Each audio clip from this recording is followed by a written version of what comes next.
Bismillah, Assalamualaikum warahmatullahi wabarakatuh. Selamat siang. Kita berjumpa kembali kepada praktek riset operasi. Pada siang hari ini kita akan membahas mengenai penggunaan CPM, critical path method, dengan menggunakan aplikasi POMQM. Oke, di sini saya udah ada sedikit contoh soal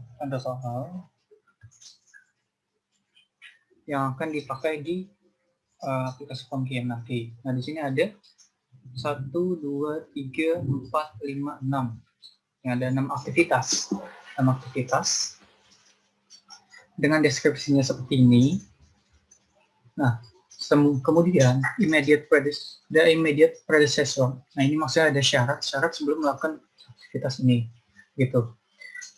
Jadi syarat sebelum melakukan aktivitas A ada tidak ada. Maka karena aktivitas ini menjadi awalan dari aktivitas yang lain. Kemudian aktivitas B syaratnya A, C bersyarat B, D bersyarat B juga, E bersyarat C dan D, F bersyarat B. Begitu. Jadi kemudian ada durasi waktu yang dibutuhkan untuk setiap aktivitas. A membutuhkan 2 minggu, B membutuhkan 4 minggu, C 3 minggu, D 2 minggu, E 10 minggu, dan F 4 minggu.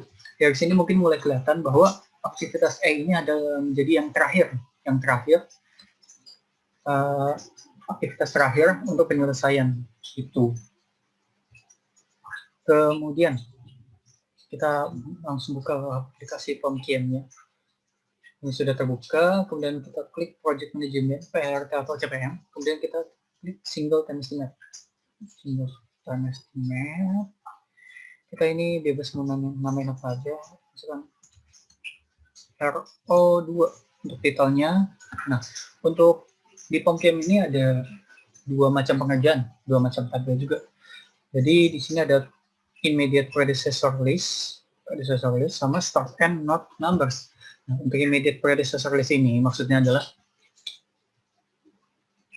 menempatkan aktivitas pada node yang ada, gitu. Jadi bukan antara node, tapi di node-nya itu sendiri. Jadi misal di sini ada 6 node, berarti kita nanti ada 6 aktivitas, berarti kita ada 6 node. Kemudian kalau start and node number ini berarti diletakkan antara node 1 ke node 2, aktivitasnya itu A, dan seterusnya begitu. Nah, yang biasa dipakai di Vocabulary kan ini start and node. Tapi kita yang pertama menggunakan immediate predecessor list, gitu. Oke, untuk number of activities tadi ada 6. Kemudian namanya A, B, C, D, E. Kemudian kita klik OK. Nah, ini ada activity time, durasinya, predecessor. Predecessor ini syarat yang tadi. Kalau A tadi A activity time-nya 2, kita sini 2, kemudian activity time. Kemudian A tidak ada syarat, ketika strip aja. Kalau B activity-nya A, ini bebas ya, mau Oke, bebas. Sorry, sebentar. Untuk B durasinya 4 dengan predecessor-nya A. Nah, maksudnya bebas tadi itu bebas memasukkan angka kecil, huruf kecil atau huruf besar. Kalau misalnya sini saya isi A juga nggak masalah, dia masih bisa ngebaca. Kemudian C itu B, D juga B, 32. Kita langsung aja ya. Ini 3, yang ini 2, yang ini B, yang ini B.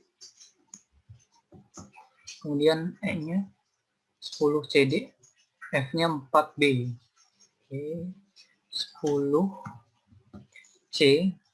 Nah, di sini prosesor kedua, kita jangan isikan C,2, tapi masukannya C sama di prosesor keduanya D. Yang lainnya biar kerja. Yang ini tadi kita isi 4B. Isi 4B. Oke, di sini kita nggak perlu ngisi not mana yang duluan, karena nanti dia bakal ngisi sendiri. Kita lihat ya. Nah, di sini kita lihat juga ada chart. Oke, sebelum itu kita ke solusinya dulu. Nah, solusi yang di sini maksudnya tuh gimana? Oke, sebentar. Solusi yang di sini maksudnya adalah ini activity time yang udah kita isi tadi. Aktivitas waktunya. Project dilaksanakan paling lama 19 minggu. Nah, 19 ini udah paling maksimalnya. Gitu. Kemudian early start. Early start ini waktu awal kita mulai. Waktu kita mulai, early finish waktu paling cepat kita selesai. Tuh 0, 2, 2, 6, 6, 9. Tinggal ditambahin aja. 6 tambah 28, 19, 4. Kalau di sini kan tadi F itu awalnya B. Berarti di sini 6, 6, 4, 10. Tuh. Let finish ini waktu terlama setelah telatnya kita buat finishing. Let finish juga waktu selesai. Sini 0, 2, 2, 6. 6, 9, 7, 9, 9, 19, 15, 19. Oke, untuk select-nya ini let finish dikurang sama early finish. 9 kurang 8, 1. 19 kurang 10, 9. Jadi selang waktu antara waktu tercepat dengan waktu terlama untuk selesainya. Nah, 00 merah ini apa? Ini yang bakal jadi urutan keluarnya, maksudnya jalur untuk menghubungkannya dengan waktu paling cepat. Kemudian kita lihat charts-nya, Nah, di sini ada charts-nya. Charts di sini menunjukkan modelnya. Jadi di sini juga udah kegambar sendiri modelnya kayak mana. Jadi nggak usah perlu pusing-pusing sendiri. Di A ke B, B ke C, C ke E. Nah, tadi kan udah aku bilang node-nya ini yang jadi activities-nya. Maka di sini ada 2, 4, 3, 10. D, 2, 4. Tuh. Nah, ini juga bisa sebagai gambaran untuk start or end node tadi. Maksudnya tipe yang kedua. Sekarang kita coba ya untuk tipe yang kedua. Untuk tipe yang kedua ini, oke, biarkan saja tidak usah di-save. Kita samain aja karena nggak di-save, kita samain ya. Kita pakai start end node number. Kita majukan lagi. Start end node number. Ini aktifnya tetap aja. Tetap berapa 6 ABCDE. Oke. Lanjut. Nah, di sini beda lagi tadi tampilannya. Sekarang start node sama end node, kemudian activity time. Activity time tadi yang durasinya start node, end node. Ini kalian perlu gambarin ulang model grafiknya itu kayak mana. Model grafik dari yang ini supaya bisa dicapai penyelesaiannya. Tuh. Menurutku lebih gampang yang tadi yang kata start node-nya itu dijadikan sebagai aktivitas. Tapi kembali lagi, kita nggak bisa dalam perkuliahan di UB ini menggunakan yang ini. Sini aku udah ada ini 1, 2, aktivitasnya 2. Kemudian yang B 2, 3. 2, 3 aktivitasnya 4. Kemudian C start node-nya kan tadi awalnya B, berarti kita ini 3, yang D juga 3, yang F juga 3. End node-nya kita isi berbeda, kan ada 3, 4, 5, 6. Tidak masalah. Activity-nya kalau C itu 3, D itu 2, F itu 4. Nah, C. Untuk start node-nya, untuk E tadi kan awalannya C sama D. Kita isi jalur terpanjang. Yang terpanjang ya mungkin. Berarti kalau kita lihat di sini adalah C. Nah, berarti kita isi 4. Kemudian ini udah ada 6, berarti kita isi 7. Kemudian 10. Oke. solve. Oke, baik. Seperti tadi penjelasannya, start node, end node. Tapi bedanya start node, end node.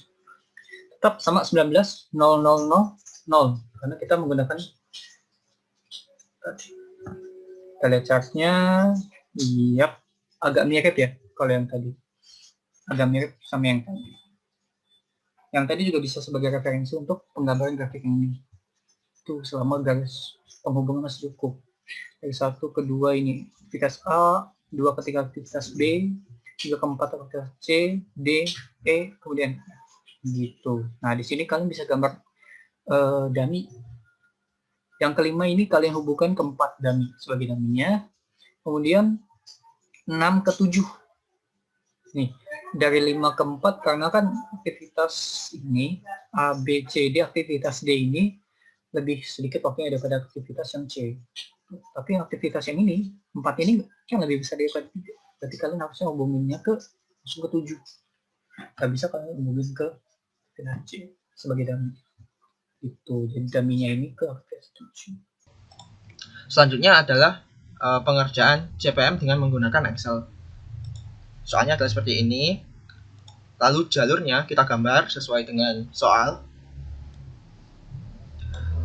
Berikutnya kita bentuk linear programmingnya, di mana min z sama dengan not akhir dikurangi not awal. Di sini not akhirnya 6, not awalnya 1, sehingga x6 dikurangi x1. Lalu untuk kendalanya, rumusnya not tujuan lebih besar dari not asal ditambah panjang aktivitasnya. Lalu untuk kendalanya itu rumusnya not tujuan lebih besar dari not asal ditambah panjangnya.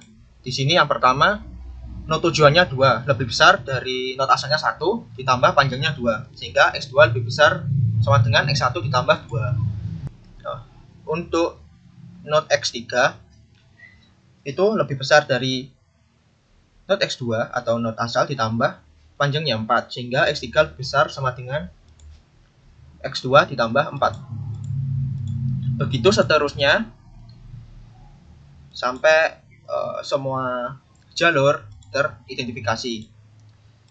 Untuk tambahan, apabila ada aktivitas dummy, maka node yang paling panjang lebih besar dari node yang pendek. Ini kan dummy-nya 4 sama 5, 4 menuju 5. Nah, berarti yang paling panjang kan 5, karena dia lamanya 3, sedangkan yang 4 lamanya 2, sehingga kendalanya x5 lebih besar sama dengan x4. Dan yang syarat terakhir adalah semua ini positif, nggak ada yang negatif. Lalu untuk mempermudah pembuatan tabel, maka kendalanya aku rubah seperti ini.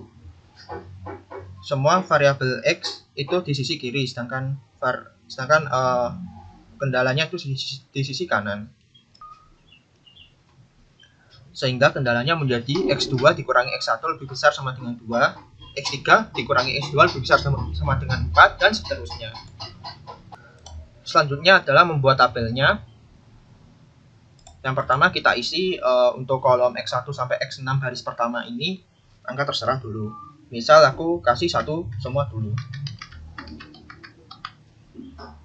Lalu untuk z ini kan x6 dikurangi x1, sehingga rumusnya sama dengan x6 kurangi x1. Untuk aktivitas pertama itu kan x2 dikurangi x1 lebih besar dari 2, sehingga yang positif x2 diisi 1, terus dikurangi x1 lebih besar sama dengan 2. Untuk aktivitas B, x3 dikurangi x2 lebih besar dari 4. Berikutnya untuk aktivitas C, itu x5 dikurangi x3 lebih besar dari 3. Untuk aktivitas D atau D, itu x4 dikurangi X3 lebih besar dari 2. Untuk aktivitas E, X6 dikurangi X5 lebih besar dari 10. Sedangkan untuk dummy-nya, X5 dikurangi X4 lebih besar dari 0. Dan untuk aktivitas terakhir, aktivitas F itu X6 dikurangi X4 itu lebih besar dari 4. Untuk tabel yang orange ini, itu isinya sum product dari tabel yang pertama, yang angka acak tadi. Jangan lupa dikunci, dikalikan baris A untuk yang bagian baris A. Tinggal kita tarik sampai baris F.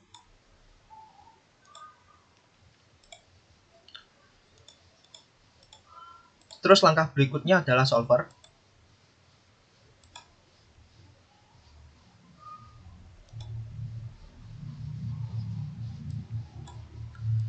Dimana objektifnya itu yang nilai isinya rumusnya Z tadi. Dan ini minimum. Untuk changing variable cell-nya ini kita isi dengan angka yang kita isi acak tadi. Tadi baris pertama.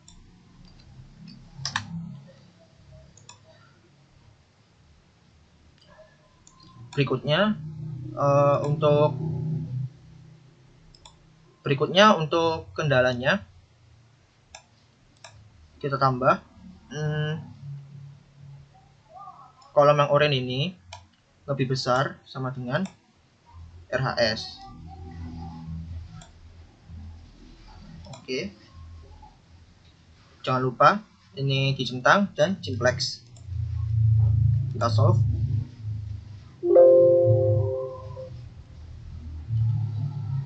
Oke. Sehingga kesimpulannya aktivitas ini selesai paling cepat pada waktu ke-19 dengan rincian aktivitas A itu lamanya 2 waktu, B itu 4 waktu, C itu 3 waktu, D itu 3 waktu, E itu 10 waktu, dan F itu membutuhkan 10 waktu juga. Dan juga untuk menuju not 2 ini kita butuh 2 waktu, untuk menuju not 3 itu kita butuh 6 waktu, untuk menuju not 4 itu kita butuh 9 waktu, untuk menuju not 5 kita butuh 9 waktu, dan untuk menuju not 6 kita butuh 19 waktu.